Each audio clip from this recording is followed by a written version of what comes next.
Hello friends, आज के इस वीडियो में हम सीखने वाले हैं कि कैसे हम किसी भी किताब को 59 मिनट्स में पढ़ सकते हैं। क्या आप वाकई जानना चाहते हो? अगर हाँ है तो इस वीडियो को एंड तक देखो। मैंने ऐसे टिप्स एंड ट्रिक्स शेयर किए हैं जिससे आपको एग्ज़ाम के टाइम में बहुत ही हेल्प होगी।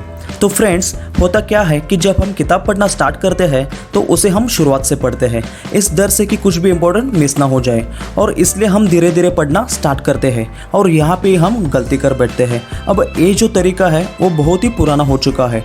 It has been outdated.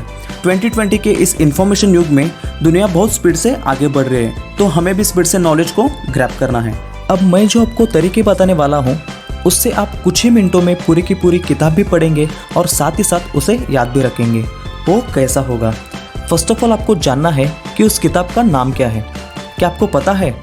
ठीक है, मान लिया कि आपको नाम पता है। अब आप ध्यान रखिएगा कि जब उस किताब के ऑथर ने वो किताब लिखी तो सबसे पहले उसने क्या किया कि उन्होंने पहले चैप्टर्स बनाए कि इस किताब के अंदर ये चैप्टर्स होने चाहिए। सेकेंडली, आपको उन चैप्टर्स के नाम भी याद होने चाहिए। अब जब आपने फर्स्ट चैप्टर लिया, उस चैप्टर को पढ़ना स्टार्ट कर दिया, तो उसमें कुछ मेन टॉपिक्स हैं। सबसे पहले आपको टॉपिक्स के नाम भी याद होने चाहिए। उस टॉपिक के अंदर 1, 2 या 3 सब टाइटल्स होंगे और उन सब टाइटल के अंदर कुछ इंपॉर्टेंट बातें होंगी। तो अब आपको क्या करना है, आपने एक पेपर की शीट में उस बुक का नाम लिखा, आपने चैप्टर्स का नाम लिखा और उन चैप्टर्स के अंदर टॉपिक्स का नाम लिखा। जब आपने उन टॉपिक्स का नाम लिखना शुरू किया, अब आपको क्या करना है कि आपको पूरी किताब नहीं पढ़नी, आप सिर्फ उस चैप्टर के अंदर जाना है और उन टॉपिक के अंदर जाके आपको देखना है कि इसमें ऐसी कौन सी इंपॉर्टेंट बात है जो मुझे पता होनी चाहिए, जो मुझे सीखनी चाहिए। अब आपने वो इंपॉर्टेंट बात ग्रैब कर ली। मान के लीजिए कि आप कुछ ऐसी बुक पढ़ रहे हैं जिसमें कुछ फॉर्मूलाज है, जैसे कि मैथ्स की किताब। आपने सिर्फ फॉर्मूलाज को याद करना है, उस फॉर्मूलाज की मदद से आप सम सॉल्व कर सकते हैं। बस इसी तरह से आपको वो याद होने चाहिए, वो मेमोराइज होने चाहिए। अब आपने जब पूरी बुक इस तरीके से पढ़ी तो आपको क्या करना है, आपको पूरी किताब को नहीं रटना। अब आपको अपनी वो पेपर शीट उठानी है जिस पर आपने चैप्टर का नाम, टॉपिक का नाम और मेन सबटाइटल लिखे थे। अब आपको सिर्फ इन सारी चीज़ों के बारे में मेनली पता होना ज़रूरी है।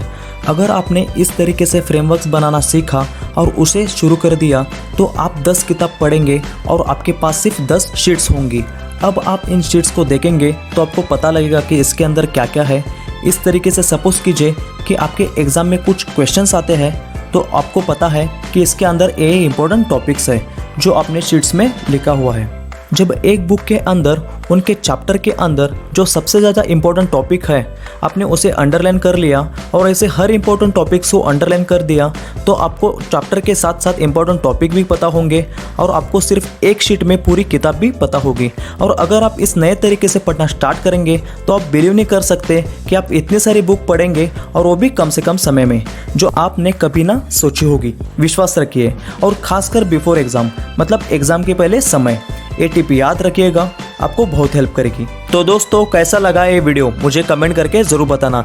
इस वीडियो को लाइक करो, साथ ही साथ सब्सक्राइब करो और नोटिफिकेशन बेल को दबाना मत भूलो।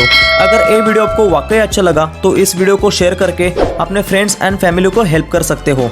तो प्लीज़ अपने व्हाट्सएप में जाइए और इसके लिंक को अपने फ्रेंड्स व्हाट्सएप ग्रुप में शेयर कीजिए। शेयर करने से उनके जीवन में परिवर्तन आएगा और वो आपको थैंक्स कहेंगे। इससे ये मेरा छोटा सा मैसेज उन लोगों तक पहुंचेगा जिनको अपने लाइफ में कामयाब बनना है। So thanks for watching. मिलते हैं ऐसे किसी नए वीडियो में। Till then, stay connected, stay blessed.